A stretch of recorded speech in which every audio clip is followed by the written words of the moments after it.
We're studying the parables of Jesus, these stories that Jesus created to help us understand that as Christians, as followers of Christ, we live in an altered reality.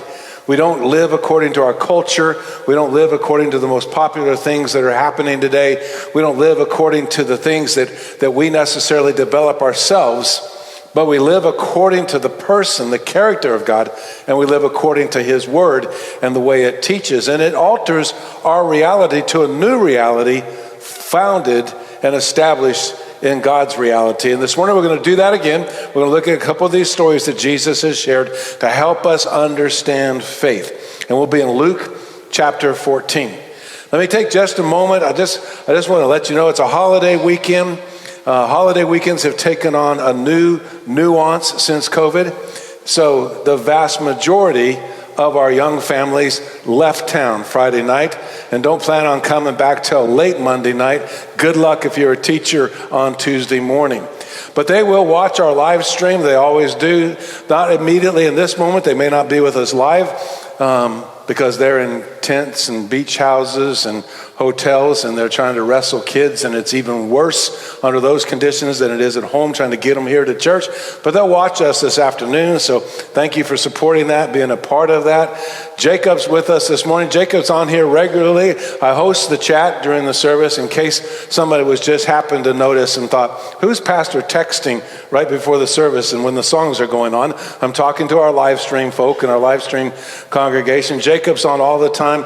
Jacob really made me feel good this morning. He said he was on here. I don't remember the exact words, and I'm not going to look it up right this second, but the way I understood it is Jacob has been looking forward all weekend and to this moment just to hear me teach.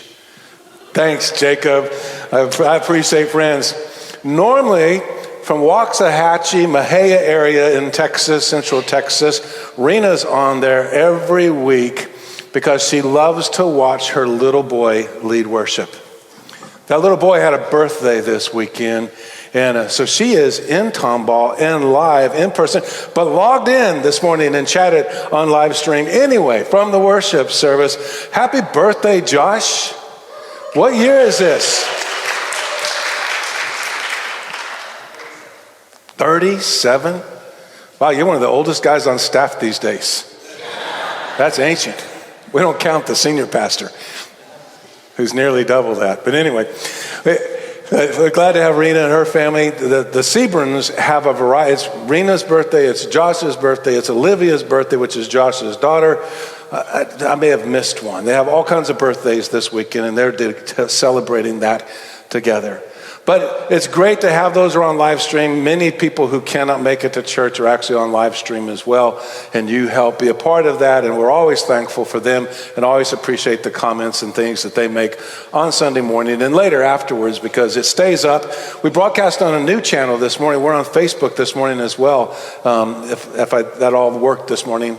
And so we got that available as well to help people worship together wherever they're at, and to help people understand how deeply God loves us and how deeply God wants us to be in relationship with Him. But you know, one of the things that happens with the way God wants us in relationship is it's not just a blind decision. And Jesus never abdicated that. I know right after I became a Christian, I heard people say, well, it's blind faith. You don't have any idea. You can't see God. You don't know what's taking place. You're just doing it. It's all emotional. It's some kind of crutch, all these different types of excuses to avoid being in a relationship. It might come as a surprise to some to understand that that's actually never been the perspective of Jesus. Jesus was real clear, and the stories we look at today are painfully clear. I mean, they hit you hard because Jesus is going to tell us, if you're considering following me, if you're thinking about having a relationship with me, if you want to be in a relationship with God, you need to consider all that's going to cost and all that's going to be involved in that decision, because it is not just a simple decision. I'm going to do this and my life's going to be better.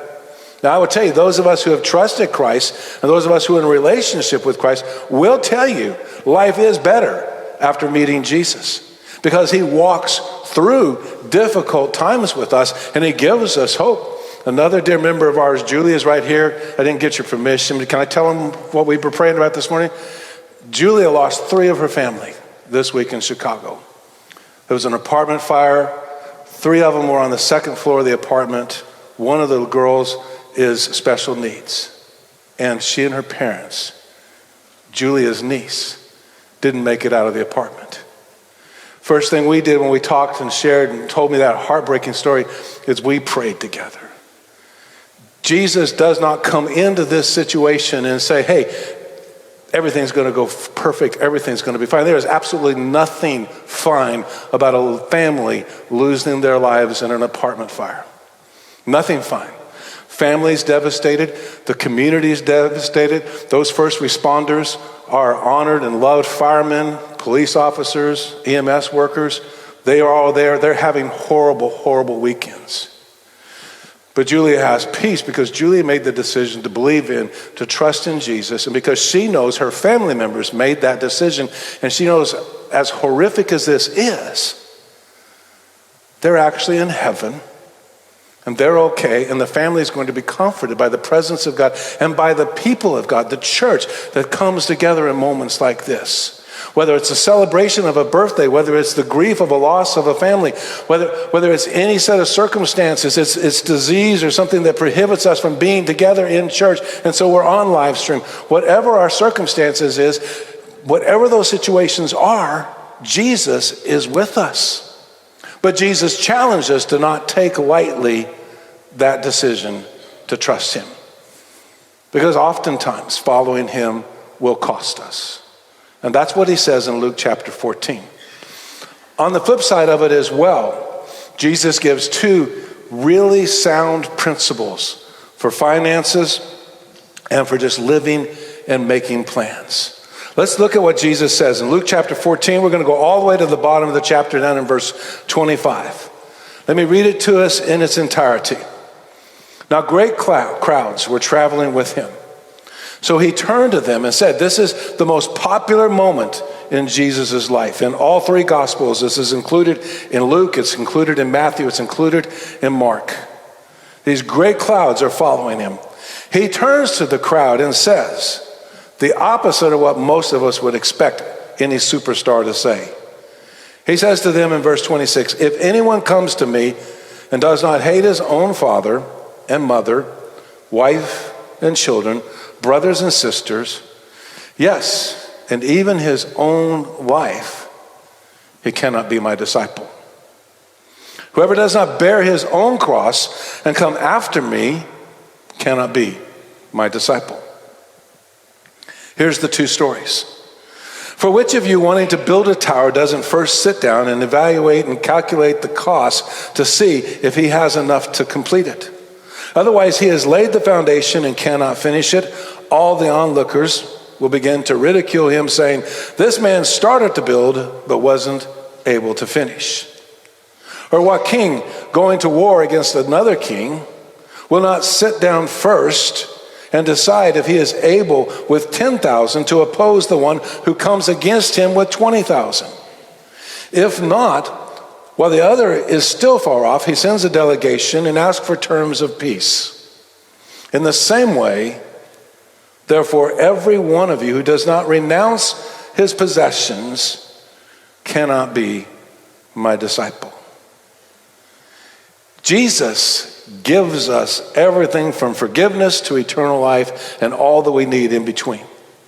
But it is a decision that deserves evaluation. It is a decision that deserves contemplation, and it is a decision that should not be lightly made, because it is a commitment of our whole life. Jesus hits it hard, and he hits it in a difficult place. And it almost seems contradictory because most of us have had the opposite experience. Most of us becoming a Christian is what allowed us to be right and reconciled with our families in the past, and to, if we're young enough when we make that decision, to be able to build families that are secure and strong and meaningful and full of love. My family would be nothing today if Jesus had not intervened in my life. I accepted Jesus in April. I got baptized the first week of May, and I was home in a family where I had left in the midst of discord and unhappiness and broken relationship to spend that next summer and the remaining 40 years of my life reconciling with my parents and my sister. Because knowing Jesus and experiencing his forgiveness gave me a reason to want to be deeply involved with my family. A few years later, I'm pastoring, I'm speaking, I'm living the life that I believe God's called me to live when I cross paths, and I talked a little bit about that last week during Lord's Supper with what would become my wife, and I made the decision to love her. And out of that love, God blessed us with children that are now grown and raised and successful and doing meaningful things in their lives. That would not have happened. I was incapable of sustaining relationship before I met Jesus. Issues like faithfulness and stability were just simply not a part of who I was prior to knowing Jesus. And we probably never would have even dated successfully, and we definitely would have never gotten married successfully, or if we had, we would have gotten married and it would have not been successful, because when a life is outside of the teachings of God, outside of the presence of God, you simply can't sustain it. I have a great family today. I have a great wife today that the greeters harassed me about because I saw her in the lobby, and that's kind of the first time other than when we first get up on Sunday mornings. And getting up on Sunday mornings is hard for everybody, even the pastor. Sometimes mostly the pastor. And I saw her in the lobby and I just wanted to hug her and I wanted to kiss her. And my greeter team says, hold it. We don't want that much public display of affection at church. I told him I didn't care. Kissed her anyway. Kissed her a second time. That all happens. That is what it is because Jesus intervened. And now I've got to process and cope with the reality that as he's becoming increasingly popular, he tells the crowd, look, unless you're willing to give up everything to follow me, you can't sustain it. You can't finish. The commitment requires finishing. The commitment requires strategy, and we have to be a part of it. And that's why he uses these two stories. He tells us flat out, using a construction story, that if we can't finish it, we shouldn't start it. That's simple, practical thing. Jesus is about sustaining. When I became a believer, I thought, and most of the people who knew me thought, this is a flash in the pan. This is never going to last. Well, I'm going to tell you, the only thing in my life that has lasted is knowing Jesus. And anything else falls under that category. It has lasted and it has been sustained, and I can anticipate finishing well because Jesus changed everything. But it didn't relinquish the responsibility to give everything, to give up everything, and to say, I will live my life for Jesus and Jesus only. Because as we've sang this morning, what I know now on the other side of that equation is only Jesus can provide all the things I need to sustain this life. And so he tells the crowd, think about what you're going to do. Just as a contractor would think about what you're going to do, make sure you have everything in place. Make sure you can accomplish this, sustain this, and you can finish it. Not that he's not offering to provide, but God's provision is always manifest with and accompanied by his wisdom. He provides because he anticipates us to be stewards. We don't have anything that isn't God's to start with. And so if we're in need of provision, he will provide, but he anticipates we will do it from a biblical perspective and we'll be stewards of that. And then he talks about strategizing. What is the best plan? Will I join? Am I going to be committed? Will I finish? Can I finish? Do I have a strategy? What is the best plan? And he describes a king in conflict with another nation. And those two conflicts are coming to a head. And the king doesn't simply just blindly, haphazardly go forward and crash into it only to be defeated. He plans and he strategizes, he determines what he's able to do, and in determining what he's able to do, he makes appropriate decisions, yielding the best result. Again, not because God's not powerful. The scriptures, particularly the Old Testament, are filled with stories and events, the dots on the graph that Josh was talking about, that indicate, no, God can do this. God can conquer tens of thousands with 300 because he's done it. God can bring freedom to millions of people escaping bondage and slavery and indenturement and human trafficking and every other bad evil that is not new today, just more rampant because of poor leadership. And you feel trapped. You feel up against the shore, nowhere to go. A huge ocean in front of you, a huge army behind you, and you've got millions of innocent people. Only God, only Jesus can step in and open the waves, open the ocean, let you cross through on dry land, and then close it down on the enemy. He's not saying I'm not going to provide. He's not saying I'm not strong enough. But what he's saying is all of those things are accompanied when you follow me by the wisdom that I will give you. This is not only applicable to making the decision today, whether or not I'm going to believe in Jesus or not, whether or not I want to live my life for Jesus, or if I know Jesus, am I really doing everything that I should be, and am I participating in every way that I should? But it's just sound business. And this is where I'm going to deviate for just a couple of minutes. I want to talk about a business issue for our congregation.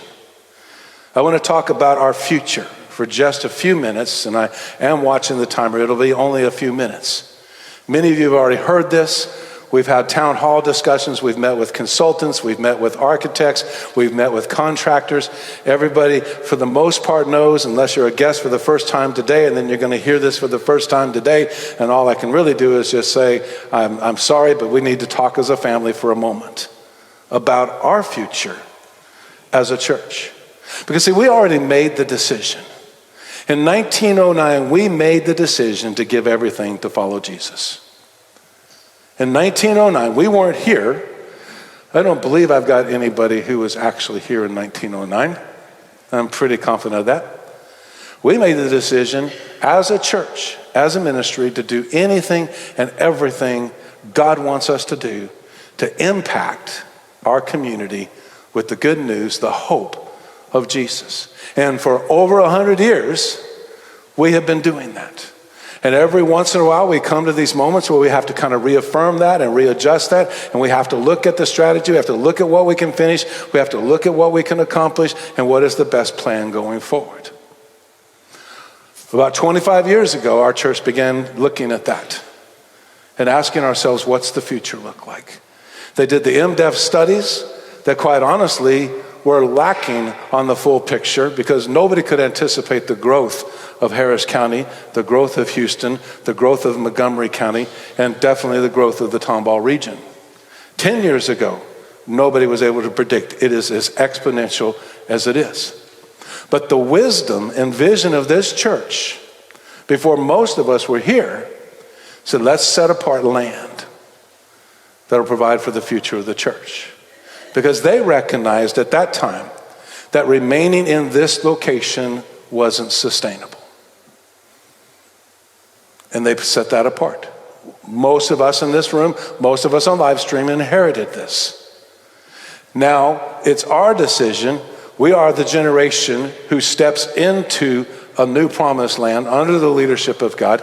And our teams have been working together for multiple years, but intensely for the past year, to create a plan that makes sense. You received a copy from the greeters team when you came in. It shows you a picture of the first phase of the new building on the new property out on 249. I want to just take a couple of minutes and show you how this allows us as a church to finish and how this allows us as a church to strategically make the best decisions. We've already made the decisions. We're acting on that decision. But I don't know about you, but I need to every once in a while, even once I've made a decision, I have to revisit it. I believe in marketing and sales, they refer to it as consumer dissidence. That's that phone call you get 24 hours after you just laid down your savings on a car and you've just written that check and you noticed in the bank that it cashed and your account doesn't have that much money in it anymore, and you're thinking, was this really the best car? That's why you get a call 24 hours later. You thought it was because the salesman liked you. Didn't have anything to do with that. He doesn't want you to change your mind while you can still take it there. I need to do that all the time on every decision I make. On the back side of your sheet, there's a picture on the front side that just shows the architectural rendering of the first part of the building. The back side shows that building. These buildings have been designed for practicality, for relationships, and for missional purposes. And I want to just take a couple of minutes out of your time to help see what that was and what that looks like, because it's different than many other projects. Most churches I know that go into a project like this, one, they have a need and they need to and they want to grow bigger and larger. We're actually downsizing. We're growing smaller and more intimate, but we're growing more practically as well. I am not going to go into the details, but I may tell you, every year we live in financial crisis. Every year that I've been here. I know. It was actually happening before I got here, but I don't want to disparage or say anything bad about prior administrations, but I've dealt with it every year I've been here. This year was a perfect storm. All costs have gone up this year. Everywhere. You all know that. I'm not telling you something you don't know. You may not know it about church. Unanticipated costs went up. It cost us more to do everything this summer than it's ever cost us. Most of the ministry budgets, all of the maintenance budgets, everything are overrun. We keep an extremely tight budget. There's like no flex in it. There's no fluff, like, okay, we're going to set the budget at this number, and then we'll just spend up to it even though we don't know exactly what we're going to do. So all that to say, when we give you budget numbers and we say the budget takes $25,000 a week, that means it costs this church $25,000 a week to stay alive. Any gifts below that $25,000 are in the red. They're not just simply below budget and nobody cares, it's going to be wiped out and brand new in January 1. No. Every dollar that we're behind on the budget is a dollar that we're in the reserves and we're spending money we don't have. I'm just going to be honest with you all. I think most of you already know this. Any decision moving forward needs to be practical, because this is a cycle we don't need to fight every year. Now, everybody just take a deep breath of air real quick, including me. Just calm down for a second. It is a cycle. We've made the adjustments. This year was kind of a perfect storm, so it's kind of one of the worst ones. We've made the adjustments. The staff's made the adjustments. The administrative team's made the adjustments. We know the trends in the cycle, so unless you all get offended today and decide never to give a dime to the church again as a result of this message, we'll be fine. We will end the year like we plan and like we have to do every year in the black. It won't be a lot in the black because we run everything tight. It'll be $10,000. I think last year we were $11,000 in the black as we ended the year. That's pretty well where we are normally. So take a deep breath.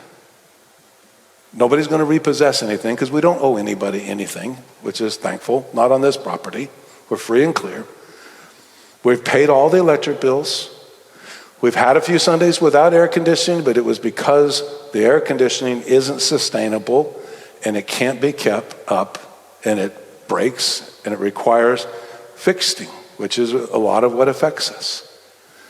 Those types of issues are being addressed in this plan. It's downsizing. We have 84,000 square feet of facilities. Now, I've not done an analysis to be able to tell you how much of that is qualitative square footage, but we have done multiple consultations over the years with consultants and architects and contractors, people who have anticipated buying this facility. have done those same consultations, and the conclusion is always the same. These facilities are no longer sustainable. I joke about it every once in a while when we're in service and say, you're in the best room. You are in the best room. Our children are in the worst room. Those buildings are over 80 years old. They cannot be properly heated or cooled. They cannot be properly maintained. And we're living on 80 years of no maintenance. Ministers are notoriously picky about their salaries. And they rarely want to fix an air conditioner or replace carpet or build a new wall or take walls out if it means there's not enough in the personnel budget. And so it hasn't happened. Not for a couple of years, but for decades. There's no security in our children's wing. I know everybody's going, oh my gosh, all those parents you just talked about, they're down at Padre and they're going to watch this. They're going to watch the live stream this afternoon and go, oh my gosh, pastor said they can't repair the children's wing. Pastor said they can't secure the children's wing. Why am I bringing my kids back from vacation? They're bringing it because they love us. They love the people of this church. But that's an unbelievable obstacle to the future. This is downsizing from 84,000 square feet to 34,000 square feet. This is 84,000 square feet of property and buildings that are not connected. They're intersected between one another, some with covered sidewalks, some without. They're extremely difficult to navigate. There are 84,000 square feet of buildings and property that are intersected by two major roads. So every week, hundreds of children cross roads back and forth on a street that nobody in Tomball pays any attention to, but everybody in Tomball wants to drive on. To the point, attempts to get the city to sign off on it have failed repeatedly on closing it. Everybody's in one building in the future. Nobody goes outside. We have senior adults who came to Bible study this morning and went home to watch the live stream because they can't navigate physically moving from their Bible study classrooms into this worship center any longer. And they'll call me and they'll cry with me and they'll ask me, what should I do? I want to hear your preaching. I want to be a part of worship. And I tell them the same thing every time. Your small group is more important than the worship service. So every week we run more in small groups than we do in worship service because the pastor tells them that's the priority. Because when they get sick, and when they get homebound, and when something like COVID hits our community, it's the small groups that come to the top, not the large groups. Everything's designed to be smaller and more intimate in a practical fashion and relational in every way. Let me give you a couple of examples. If you're looking at the actual floor plan, on the left side in the purple is the worship area. That worship area is multi-purpose. This area can be used once a week for a couple of hours. And even then, it doesn't work. Sound is absolutely horrible and there's nothing you can do. If you're sitting behind the roof of the balcony, you're getting the worst sound in the entire room. And they have been trying since they built this thing in 1981 to figure out what to do. And you can't do anything about it other than remove the balcony. There's no balcony in this building. There's no fixed seating. We can use the new worship venue every day of the week for any event that we want to. In November, our women's ministry is wanting to host a dinner for all of us. On that day, here, we will go to Bible study, navigate the weather and the street, come over here to worship, and then leave out of here and navigate through the small entrances out the back and try to get it back across the street, back to the gymnasium, which looks absolutely horrible. I would not bring any guest in there ever. And that was with us remodeling it, spending $15,000 on it when I got here in 2009 for our 100th anniversary. And it's already bad and deteriorated. And I don't have $15,000 to spend on a gym that nobody uses. In the new building, you'll come in that week in November and the women's ministry wants to host and provide lunch for us. You will walk in, you will worship in an intimate fashion, sitting around tables, enjoying one another, enjoying the meal. And I know I'm like way over time, so if we lose you on live stream, or I don't know if that can even be adjusted, we'll try to get something up later. I'm going to be quick and wrap this up. And you'll never have to move. You'll be able to come into one building, do everything you want, be able to enjoy that because any configuration can be set up. You can sit around tables, you can sit in rows to maximize occupancy of it. We can do anything we want to. The next step over is the gray, kind of light purplish one. That's the lobby area. Our current lobby, and this is important to us, this is the relational. It's practical, it's relational, and it's missional. In fact, we can open this facility for just about any event in the community we want to host. The new facility, not this facility. It doesn't work. They've tried and we've tried over and over. The lobby, the gathering area in the new facility functions as a new fellowship hall. It functions as a new gathering place. It is by nature generationally cross traffic. You walk into that lobby and you will see, just like you do when you finally get in here, everyone. If you bring your grandchildren to church, you will be able to walk into church, you will be able to go to church, and your grandchildren will be with you the entire time unless they move into the children's area during Bible study. But they'll be able to move and interact, and you'll be able to move and interact with them. One of the things that everybody always says about our church is we just love the fact we've got everything. I've got teenagers in front of me. I got senior adults right behind them. I got senior adults on my right. I got young families on my left. I got young families on live stream. We got everything. But we're never together other than this one moment, 1 hour a week in a building that costs an amazing amount of money to keep up and keep functioning. This allows us to do all of that.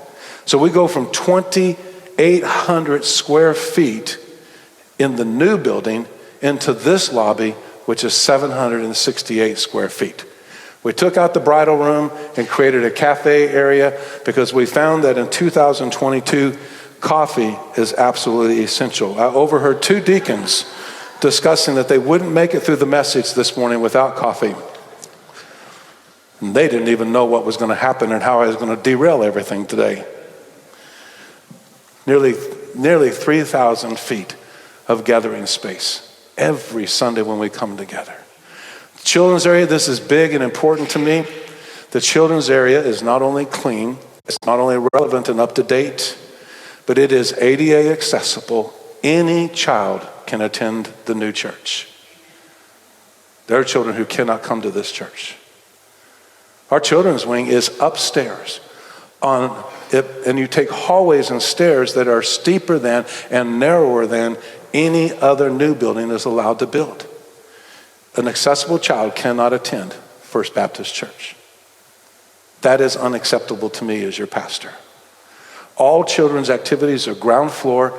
There is a single entrance into the children's area. There are multiple exits, but they are secure exits where no one else can enter. At this point, again, I'm probably going to scare the parents. Bear with me because we're correcting these things. At this point, there are 9 different unsecure entrances into the areas we keep kids.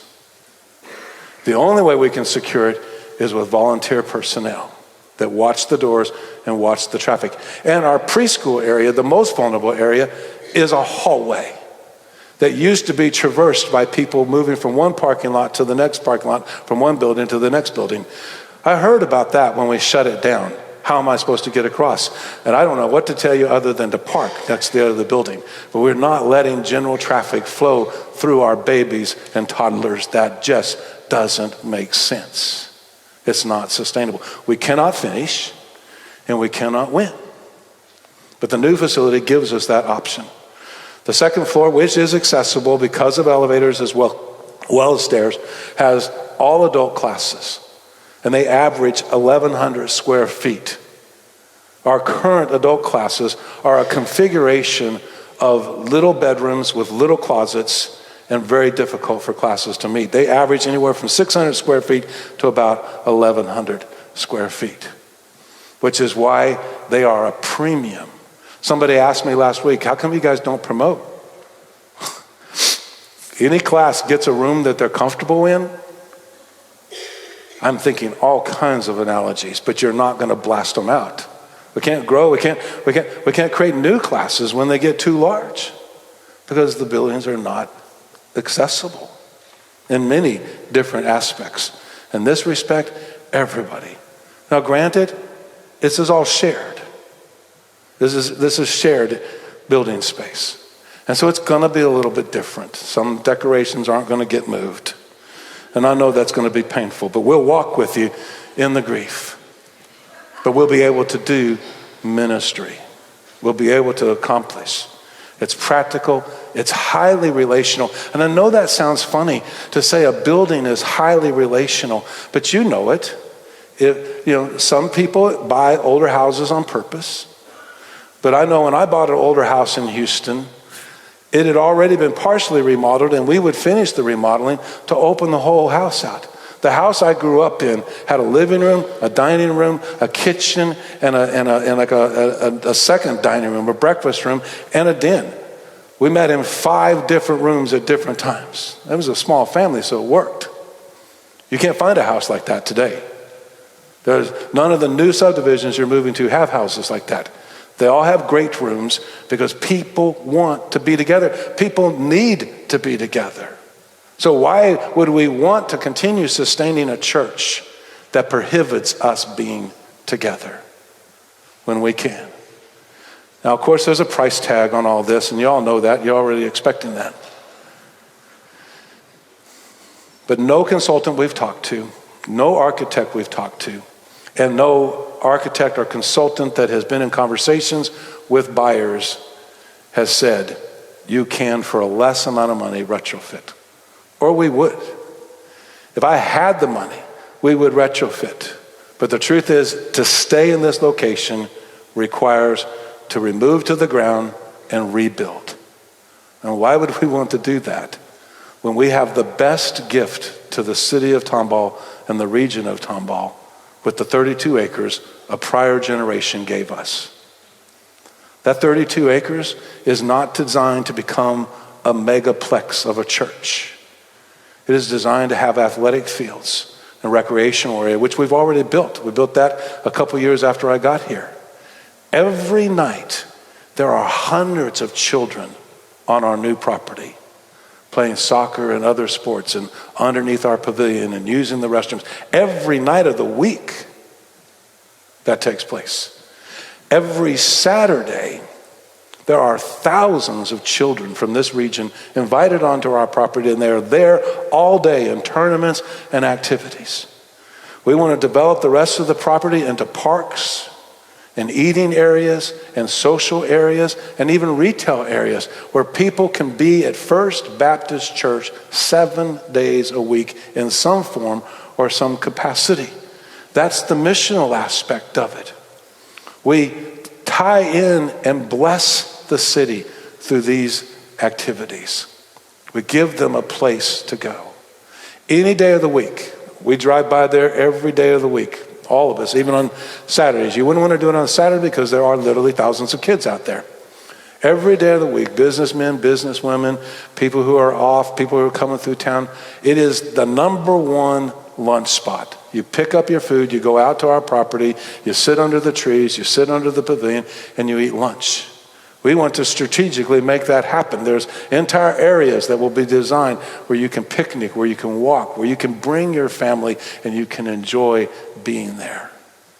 And we can share the hope that's in Jesus without complication. There's no streets going between any buildings. And so children are safe. And in Houston, let's face it, wouldn't it be nice? This is purely an amenity at best. But in Houston, it's one unanimously all the teams agreed. You can pull up, drop your wife off or drop your kids off under a covered pavilion that allows them to go in the building. And once you're in the building, you don't have to step out of the building until you want to go home. Just want you to think about that in about a minute and a half when we sing the last song and Josh lets us out of here and you have to walk across the street, which may or may not have traffic at this time of day on a Sunday. And today, it's pretty nice. But in July, it was brutal. This is not a place for a lot of outdoor activities that require you to mix outdoor and indoor. So we create a place that has tons of outdoor activities when you want to be outdoors and has all you need indoors. It's the opposite. This is not going to get me in any magazines. I'm not going to get written up, not going to end up on anybody's calendar, not going to end up in any covers. They do not want conference speakers that downsize their churches. But that's okay. I've been doing this long enough, and I'm happy enough, and I'm secure enough. I don't need anybody's accolades.